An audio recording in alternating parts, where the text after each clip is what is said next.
இப்பொழுதெல்லாம் பெரும்பாலும் நாகரிகம் என்றால் குறைவான ஆடைகளை அணிந்து கொள்வது, ஆங்கிலத்தில் கெட்ட வார்த்தைகள் பேசுவது, எப்பொழுதும் ஒரு திமிரான பார்வையோடு யாரையும் மதிக்காமல் நடந்து கொள்வது, தலைகணத்திற்கும் தன்னம்பிக்கைக்கும் வேறுபாடு தெரியாமல் தாங்கள் செய்யும் தவறுகளை கூட நியாயப்படுத்தும் மனநிலையை தான் பார்க்க முடிகின்றது.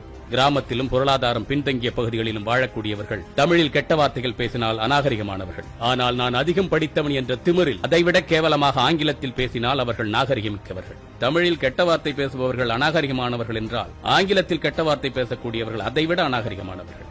இவையெல்லாம் பெருமை கிடையாது. எதற்கெடுத்தாலும் எஃப் என்று தொடங்கும் வார்த்தையை பயன்படுத்துவது, நடுவிரலை காட்டுவது, இது எல்லாம் நாகரிகத்தின் உச்சமா? கேவலத்தின், அசிங்கத்தின் உச்சம். நள்ளிரவு 12 மணிக்கு ஆணும் பெண்ணும் வேறுபாடின்றி மது குடித்தால் நாகரிகமிக்கவர்கள். இவையெல்லாம் நாகரிகம் அல்ல. எவ்வளவு படித்திருந்தாலும் எவ்வளவு பெரிய பதவியில் இருந்தாலும் நீங்கள் அநாகரிகமாக வாழ்ந்து கொண்டிருக்கின்றீர்கள் என்பதற்கான அடையாளம்.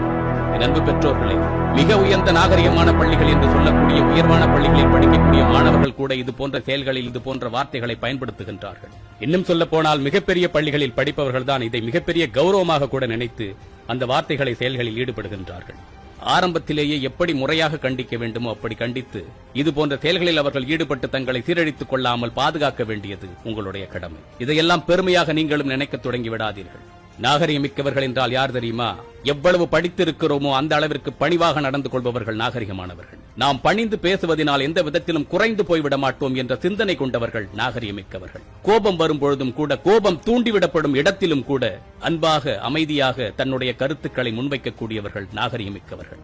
தன் கண்முன்னே ஒரு அநீதி நிகழும் பொழுது அதை வேடிக்கை மட்டும் பார்க்காமல் அதற்காக எதையாவது செய்ய முடியுமா என்று யோசிக்கக்கூடியவர்கள், சிந்திக்கக்கூடியவர்கள், செயலாற்றக்கூடியவர்கள் நாகரிகமிக்கவர்கள். ஒருவருடைய தோற்றத்தையோ, ஒருவருடைய ஆடையையோ, ஒருவருடைய கல்வியையோ, நிறத்தையோ வைத்து ஒருவரை மதிப்பிடாமல் சக மனிதர்களை சக மனிதர்களாக மதித்து நடக்கக்கூடியவர்கள், மதிப்பளிக்கக்கூடியவர்கள் நாகரிகமிக்கவர்கள். இந்த உலகின் அனைத்து உயிர்களையும் சமமாக நேசிக்கக்கூடியவர்கள் நாகரிகமிக்கவர்கள். தம்மால் இயன்றதை இயலாதவர்களுக்கு செய்ய வேண்டும் என்ற எண்ணம் கொண்டவர்கள் நாகரிகமிக்கவர்கள். தன்னுடைய ஒரு சிறிய செயல்பாடு கூட மற்றவர்களுக்கு தொந்தரவளிக்க கூடாது என்பதை மனதில் இருத்தி செயல்படக்கூடியவர்கள் நாகரிகமிக்கவர்கள். நீர்நிலையை காப்பவர்கள், நீரை சேமிப்பவர்கள், மரத்தை நடுபவர்கள், மாசற்ற பூமியை உருவாக்குபவர்கள் நாகரிகமிக்கவர்கள்.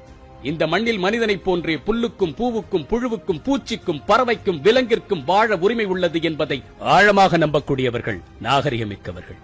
அப்படிப்பட்ட நாகரிகமிக்கவர்களாக நம்முடைய வாழ்க்கையை நாம் அமைத்துக் கொள்ளுவோம். அறத்தின் துணையோடு தன்னறம், இல்லறம், சமூக அறம் காத்து மானுட அறம் பேணுவோம். அறம் போலும் கூர்மையரேனும் மரம் போல்வர் மக்கட்பண்பு இல்லாதவர். சந்திப்போம்.